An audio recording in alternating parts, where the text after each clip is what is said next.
දැන් මේ වීඩියෝ එක දාන්නම් විමල් රත්නායක සහෝදරයා ඇත්ත කතා කරද්දී අර හිටපු ඒ හොරුන් එක්ක අර අතට අත දීගෙන හොරුන්ට කඩේ ගිය ආණ්ඩුවල හිටපු අර හොරුන්ට කඩේ ගිය දේශපාලකයන් පාර්ලිමේන්තුවේ ඉන්නවනේ තව මැති ඇමතිකවුල්ලෝ. දැන් එයාලාගේ තත්ත්වය බලද්දී විමල් රත්නායක සහෝදරයා කියපේක සහතික ඇත්ත. මෙයාලා ඉතින් මුස්ලිම් කියලා කියාගත්තු මුස්ලිම් මේ මැති ඇමතිකවුල්ලෝ තමයි පාර්ලිමේන්තුවේ ඉටියේ දෙනුත් ඉන්නේ වගේම තමයි මේ අර මෙතන ගොඩක් ප්‍රශ්න ඇවිල්ලා තියෙන අර පොඩි වයසේ විල දරුවන්ව කසාද බන්දවල දෙන්න එක තහනම් කරන්න ඕන ඔය වගේ ওই කතාව තමයි වැඩිපුරම අරගෙන ඉතින් මේ කාන්තාවන්ගේ විවාහය ගැන ඉස්ලාම් කාන්තාවගේ විවාහය ගැන ගොඩාක් දේවල් කතා කරනවා. මේ මම මෙතන දෙයක් කියන්න කැමතියි. දැන් අර පොඩි දරුවා ඒ කියන්නේ පොඩි ළමයින්ව අවුරුදු 9 අවුරුදු 7 ඉතින් ළමයිව කසාද බන්දවල දුන්නේ මේ ඒ කාලේනේ. දැන් මං හිතන විදිහට දැන් අවුරුදු 40ක් 50ක් ඒක ගියා. ඒ කාලේ ගියා. දැන් එහෙම වෙන්නේ නැහැ. මේ ඒ වගේ කිසිම තැනක වෙන්නේ නැහැ. අනිත් එක තමයි මේ ඉස්ලාම් කාන්තාවගේ විවාහය ගැන ආරම්භ බලද්දී මේ පිරිමින්ට ඇවිල්ලා අර දැන් තමන්ගේ සෙමියගෙන් දික්කසාද දානවා නම් විගාට සෙමියට අම්බ වෙනවා දික්කසාදේ. තමන්ගේ බිරිඳට අම්බ වෙන්නේ නැහැ කියලා එහෙමත් කතාවක් තිබ්බා. හැබැයි ඒක බලන්නේ එක ක්‍රමයක් තියෙනවා. දැන් සෙමියට ඉතින් අකමැති නම් දැන් කාදි උසාවියේ විල අම්බ වෙන්නේ නැහැ විගහට. හැබැයි කාන්තාවට තමන්ගේ බිරිඳගෙන් දික්කසාද දැම්මොත් තමයි විගාට හම්බ වෙන්නේ. සමහර කට්ටිය ඉතින් මොන මතයකින් මේ වගේ දේවල් එම වෙලේම එළියට අරගෙන මේ කතා කරනවද අනේ මන් නම් දන්නේ නැහැ.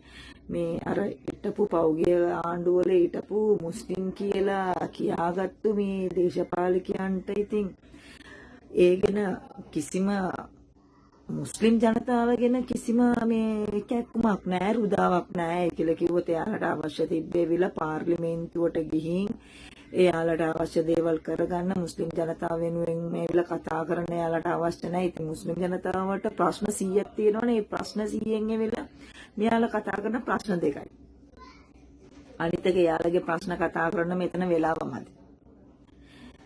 දැන් මෙතන ඇවිල්ලා NPP ආණ්ඩුව ආවයින් පස්සේ මේක ඇත්ත කතාව. මේක කියන්නම ඕන. මෙතන ජාතිවාදියට මෙතන ඉඩ නැහැ. ජාතිවාදිය, ආගම්වාදිය, බෙදුන්වාදිය මෙතන ඕවට ඉඩ නැහැ. එයාලට සමාව දෙන්නෙත් නැහැ. ඒක කිව්වොත් ලොකු අරගලයක් කරලා ඉච්චර කාලයක් ලොකු අරගලයක් කරලා දැන් NPP කියන JVP එකෙන් ඇවිල්ලා පෙරටුගාමී වුණ ඔය වගේ පක්ෂවලින් ලොකු මේ වැඩ පිළිවෙලක් කරලා තමයි මේ ජාතිවාදී ඇවිල්ලා දැන් මේක එපා කියලා දැන් කරන්න කවුරු හරි ඉස්සරහට ආවොත් හරි එයාලට නිසලස දඬුවම දෙන්නේ මේක හරි විදියට කරන්න ඕනේ. මේ රට තුල ඇවිල්ලා හැම මිනිසෙක්ම ජීවත් වෙන්න ඕනේ. සිංහල හෝ දෙමළ හෝ ක්‍රිස්තියානි හෝ මුස්ලිම් හෝ හැම ජාතියක්ම මේ රටේ තුල ජීවත් වෙන්න ඕන. අපිට අවශ්‍ය තියෙන්නේ ඒකයි. දැන් පෞගිය ආණ්ඩුවල එවිල්ලා ජාතිවාදී කියලා එකක් මෙයාලා ඒක ගත්තොත් තමයි මෙයාලට මේ දේශපාලනය කරන්න පුළුවන්.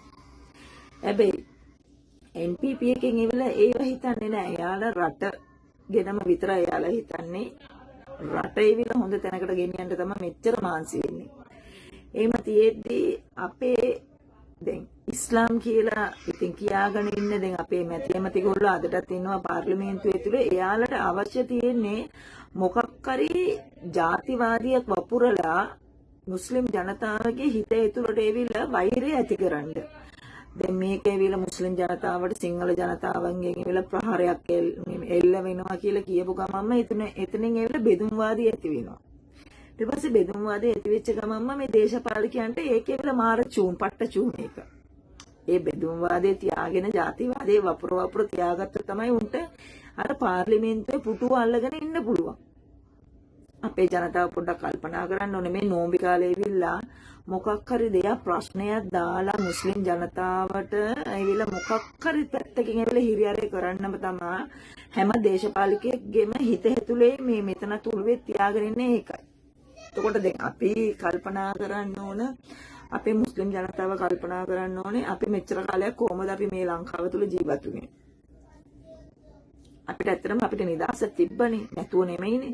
අපිට හැම දෙයකින්ම ඇවිල්ලා අපිට නිදහසක් තියෙනවා. අපිට ඇවිල්ලා රෝහල්වල තියෙනවා, අපිට පාසල් තියෙනවා, අපිට ඇවිල්ලා අපිට වැඩිපුරම දේවල් අපිට ඉතින් කසාදේ වුණොත් අපිට තනියම අපිට තියලා තියෙනවා කාදී උසාවිය කියලා තියෙනවා. දික් කසාදේ වුණොත් කසාදේට වුණොත් හැම දෙයක්ම අපිට තනියම තියලා තියෙනවා. එතකොට අපිට නිදහසක් ලැබිලානේ තියෙන්නේ. එතකොට මෙතන මේ දේශපාලකයන් තමයි මෙතන ඇවිල්ලා අර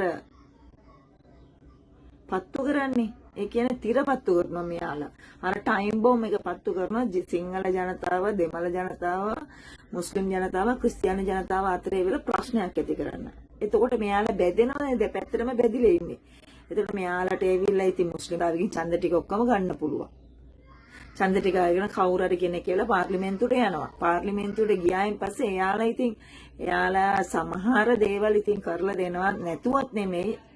ඒකනේ මම කිව්වේ ප්‍රශ්නවල 100ක් තිබ්බොත් 100න් ඒ වල ප්‍රශ්නවල 2-3 එයාලා විසඳනවා. ප්‍රශ්නවල 3ක් විසඳනවා කියලා කියමුකෝ. එතකොට 97 ප්‍රශ්න 97 තියෙනවනේ මුස්ලිම් ජනතාවට. අද ලංකාවේ ඉන්න මුස්ලිම් දේශපාලකයන් හරිනම් ඇවිල්ලා අපේ ලංකාවේ ඉන්න මුස්ලිම් සමාජය වල මේ වගේ විනාශ වෙන්නේ නැහැ. අද ලංකාවේ තුල ඇවිල්ලා වැඩිපුරම දැන් මද්ද්‍රව්‍ය පාවිච්චි කරන මුස්ලිම් තරුණයන් උතිල්ලව එකේ. එතකොට මෙයාලට ඇවිල්ලා මුස්ලිම් ජනතාව වෙනුවෙන් වැඩක් කරනවනේ මෙයාලට ඔක්කොම ඉතින් පාර්ලිමේන්තුවේ මොකක් හරි මේ යෝජනාවක් කරලා මේක සම්පූර්ණයෙන්ම නතර කරන්න පුළුවන් නේ. තමන්ට අවශ්‍ය නැහැ නේද? තමන්ගේ ගෙදර කවුරුත් එහෙම ආවිලා මද්ද්‍රව්‍ය පාවිච්චි කරන්නේ නැහැ නේද? තමන්ගේ ගෙදර පවුල් වල කට්ටිය කවුරුත් බඩගින්නේ ඉන්නේ නැහැ නේද? දැන් මේ නෝබි දවස් වලට ඇවිල්ලා දැන් ගොඩක් දැන් ඉන්නවනේ මැති ඇමති ගොල්ලෝ ඉන්නවා. දැන් එයාලා ඉන්න මන්ත්‍රී ගොල්ලෝ ඉන්නවා. දැන් එයාලා ඇවිල්ලා දැන් මුස්ලිම් ජනතාවට ඉස්සර ඉතින් ගොඩාක් දේවල් දෙනවා. ඉතින් අර කෑම එහෙමයි කියන්නේ කණ්ඩ ඉතින් හාලරව මේ ඔක්කොම දෙනවා. දැන් මේ මෙදාපාරේ ඇවිල්ලා එයාලා අඩු කරලා දෙන්නේ තුව ඉන්නේ දැන්. ඇයි කියලා කිව්වොත් එයාලට තරාව. මේ තරාවේ ඇවිල්ලා මෙයාලා පිරිමා ගන්න ඇවිල්ලා දැන් මේ NPP එකට ඡන්ද දුන්නනේ. ඒ හින්දා මෙයාලා ඒ තරාවේ පිරිමාලා තියෙන්නේ. අනිවාර්යෙන්ම අපේ ජනතාව පොඩ්ඩක් කල්පනා කරන්න මේ ලංකාවේ ඇවිල්ලා ප්‍රශ්න විසඳනවා නම් අද මෙලාට විසඳලා. අදටත් ඇවිල්ලා කාදී උසාවියේ මේ අපේ කාන්තාවන්ට අර දික්කසාද ප්‍රශ්නේ විසඳලා නැහැ. අදට වෙනකම්ම ওই ප්‍රශ්න තියෙනවා. මම නම් කියන පාර්ලිමේන්තුවෙන් ඇවිල්ලා හොඳ වැඩපිළිවෙලක් කරන්න ඕනේ. ඉන්න කාදිවරුන්ව පොඩ්ඩක් බලන්න කියලා. හොයලා බලන්න මේ කාදිවරුන් කොයි වගේ කාදිවරුන්ද? මෙයාලගේ ඇවිල්ලා මෙයාලා හින්දා කවුරු හරි ඇවිල්ලා අර හැලුවටපත් වෙලා තියෙනවද කියලා පොඩ්ඩක් හොයලා බලන්න ඕනේ. තේරුණාද? අර පොඩි ළමයිව කසාද බඳින ඒ කාලේ ඉවරයි. හැබැයි දැන් නෝම කසාද බඳින්නේ නැහැ. කසාද බඳලා දෙන්නෙත් නැහැ කවුරුත්. මේ ඒවගෙන ඒක අත්හැරලා දාන්න. දැන් අර ළමයින්ව පොඩි ළමයින්ව කසාද බඳිනවා කියලා කියපු ওই වචනේ දැන් ඒ වෙලාව අවශ්‍ය නැහැ. දැන් ඒ වෙලාව සමාජය ඕම දෙයක් කරන්නේ නැහැ කවුරුත්.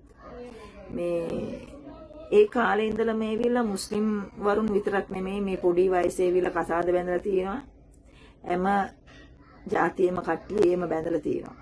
හින්දු ඉන්දියාවෙන් බලද්දී අවුරුදු 8 9 කසාද බැඳලා තියෙනවා. ඒ කියන්නේ හින්දු වරුන් එවිලා කසාද බැඳලා තියෙනවා. ඒ වගේ ගොඩක් ලංකාවේ තේම සිද්ධ වෙලා තියෙනවා. පොඩි වයස කසාද බැඳ කට්ටිය ඉන්නවා. දැන් බොරුවටත් එක මේක අල්ලගෙන හෙල්ලි ඉන්න අවශ්‍ය නැහැ.